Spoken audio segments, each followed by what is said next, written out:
I just want to make this introductory video for the whole series of this React Fiber clone, which as time passed by became much more like a React Redux and React Redux clone actually, because while I was doing the series, I thought why not add Redux onto the list of things to do. So that also means that as I'm recording this introductory video, I've done quite a lot of them. So most of the things for this video series is already done.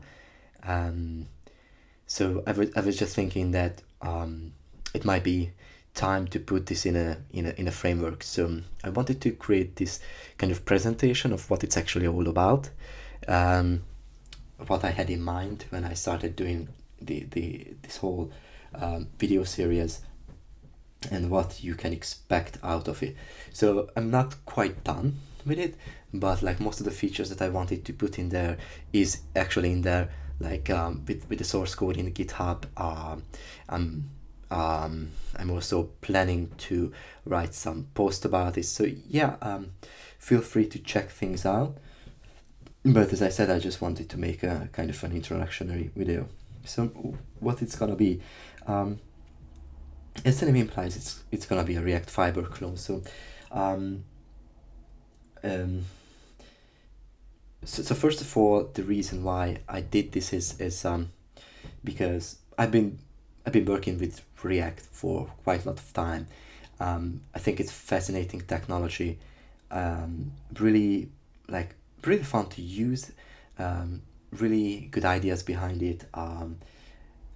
The API is phenomenal. Like a lot of good things can be said about it. So as I was using it like on a daily basis, I can say I was just simply started being curious how it works behind the curtains. So, and actually, like this was the reason why I started digging around and stumbled upon some really good articles, which I will obviously mention here in the presentation. It became the primary inspirations, and well, I can say that basic building blocks of what I basically created throughout the whole series.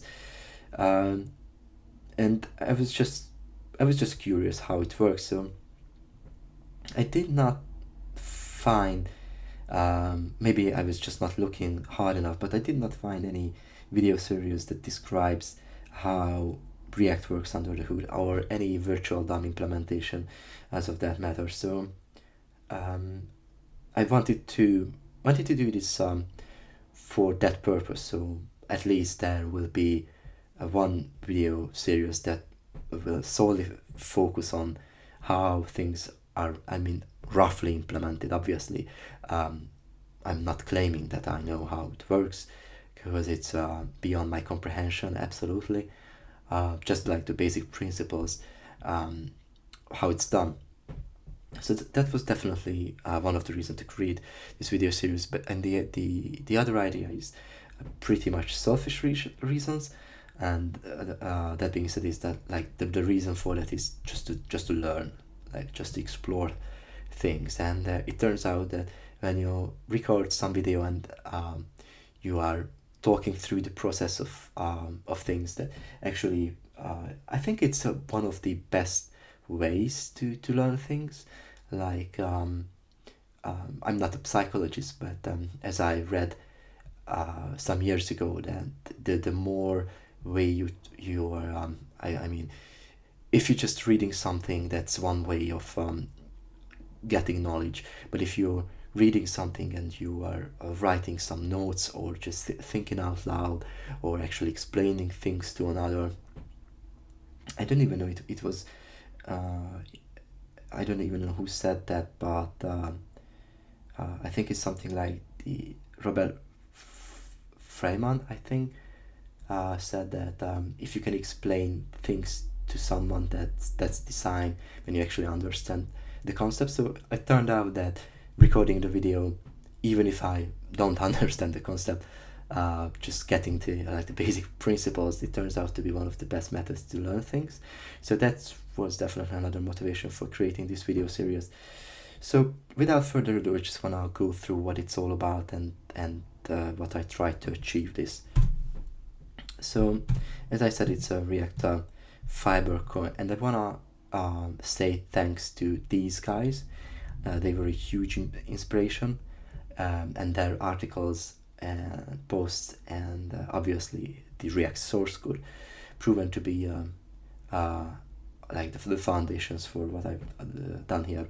So this is actually this presentation is in GitHub, so feel free to check it out. The links are there if you're interested in further reading. So what to expect? I was trying to create oops, I'm sorry about that. I was trying to create like basically React with the fiber algorithm. So it has JSX support, it has state, class and function based components implemented. Well, I think now it's pretty much all the life cycles, maybe except component did catch and get derived state from error, maybe. I think that's the only one that's missing if you don't count the deprecated lifecycle methods like component will receive props, which even in this release is tagged as an unsafe method because well, I don't want to get into why they are deprecated, but as we are getting through the source code, I think it's gonna be clear why they deprecated it. So it had a how would I say? Anyways, I don't want to get into that. Yeah. So then the refs are there. The string base, not the string base, like the new create ref API, and the callback based refs. Context API is not yet there, so that's definitely something I wanna do. Keys and dynamic children there, and the use state and use effect hooks already in there. So they are in the source code. You can check that out. Yeah, and I'm also talking about basic principle of React, JavaScript, functional programming. It's inevitable talking about basic principles of functional programming. I'm absolutely not an expert. Like I don't have the mathematical background of how to describe the difference between cofunctor and functor and things like that. So I just rather was focusing on the basic principles of like immutability and how the declarative API of React is a really huge thing to have. Then the request idle callback, we need to talk about that because that's kind of the heart of the responsiveness was the Fiber API, and a lot of boilerplate also. So, and what I did is basically created a to-do app, a very simple one, and in React, like in normal React, and use this as an API. So try to create a source code that can kind of fuel the same API. So later on, if you just have the API and switch the underlying implementation, it would pretty much do the same thing. So the basic to-do app is which was built with Create React App is also on GitHub, so you can check that out. But well, yeah, everything, the links will be provided, so you can check things out. Okay, so what not to expect is I'm absolutely not a contributor or maintainer of React. So whatever I say, it's absolutely I'm just based on my readings and going through the source code. They are just my guessing. If you know that it's not true, just feel free to correct me or just write me somehow. But I think that the core concept is there. So the core concept is pretty much the same for most of the thing that's going on. Obviously, It's not a robust code. If you really wanna, probably you can break it within 1 minute. So I'm not covering all the edge cases, obviously. Okay, so that being said, before React 16 we had the previous reconciliation algorithm, which is called React Stack. It was a recursive algorithm, and it's actually, there's a good podcast, the link will also be there, where it's been discussed that the core motivation to create React Fiber was not purely like the performance issues, because obviously, I mean, I don't know it for sure, I haven't measured it. I just kind of believe what they said, that it's faster than React Stack, but the main thing, the main motivation to replace the previous algorithm was responsiveness. So it's basically having the ability to pose the reconciliation algorithm at any given time, so the main thread can have the opportunity to handle like events and things like that. So it's not basically the application is not going to freeze, because if you just think about it, if you have a really complex React tree with a lot of I don't know, maybe a lot of DOM interactions with refs and imperative DOM manipulations, it takes a lot of time, and in the recursive algorithm there is no way to stop it. So that's the main motivation what was behind to rewrite it from scratch. And with Fiber and with the request idle callback, you can basically slice the algorithm up, so the main thread can have priorities to handle events. Yeah, so that's a link to that kind of, I don't know if it's a podcast or something like that, that I think they're going pretty deep into a why and what. So why Fiber and what it actually is. So we will be talking about request idle callback, which is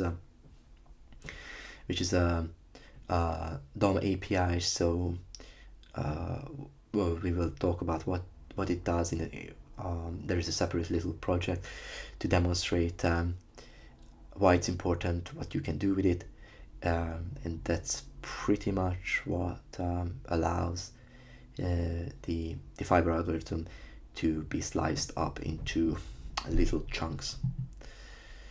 Okay, so principles of React. I remember when I first got into React, I watched this video with Pete Hunt.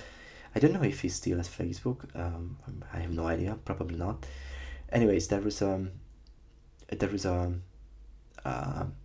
go through with a lot of frameworks, and he said that he likes to think about that as the least leaky abstraction, because I think eventually, like, the problem that these frameworks are trying to do is giving an opinionated abstraction over DOM manipulation, right? So it doesn't really matter what you do if you're writing your own kind of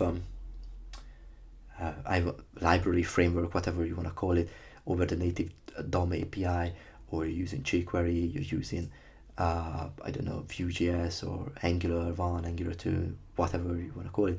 It's basically like you like to use an abstraction over the DOM manipulation, because it's just not efficient enough, and not in terms of performance, but in terms of scalability. So it doesn't scale well, and that's where I think that's where if I had to sum it up, why React is successful is because, in my opinion, imperative DOM manipulations doesn't scale.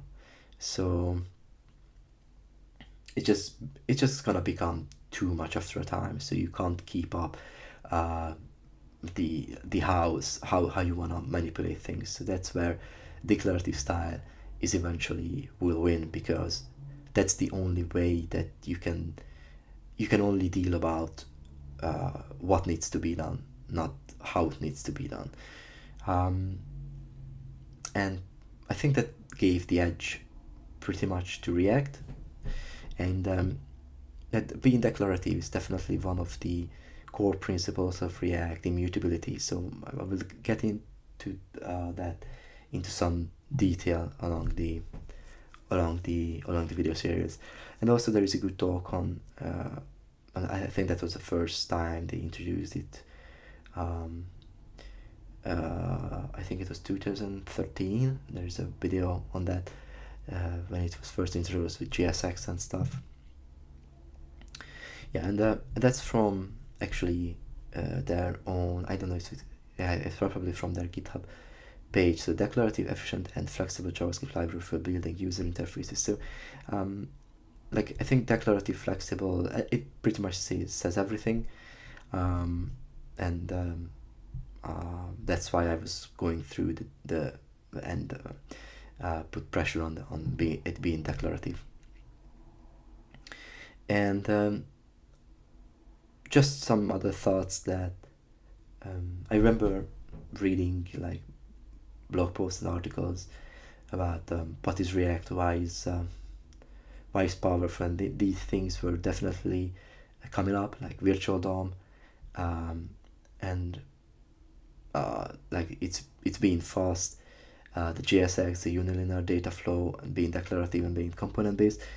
As I said, I think it's both of them are true, obviously, but probably the most important is like what it exposes as its API. As we will see that the implementation itself, it is obviously like an imperative style, because at some point everything is imperative, like, so it's gonna be compiled to assembly, then into just like meshing code and stuff. So it's just only a matter of how you expose your API, so how good your abstraction is over some lower level abstractions.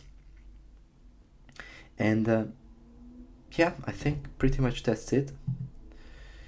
And yeah, as I said, it's gonna be something about functional programming, like the analogy between components and functions, how you can leverage the fact that you can write components as stateless components, so they are kind of referentially transparent from the point of the API, definitely not from the point of implementation, but from the point of the API, and that's all that matters. Yeah, without further ado, I just want to stop this here, because I don't really have anything more to say without diving deeper into the actual work. So thanks for listening, guys. I really hope that you will enjoy this series, and if you have any kind of anything that you think I missed, or is definitely wrong, or you think you can improve, I think you think that I can improve upon, just let me know in some of the channels that I've written down. So thanks for listening, guys, and see you later.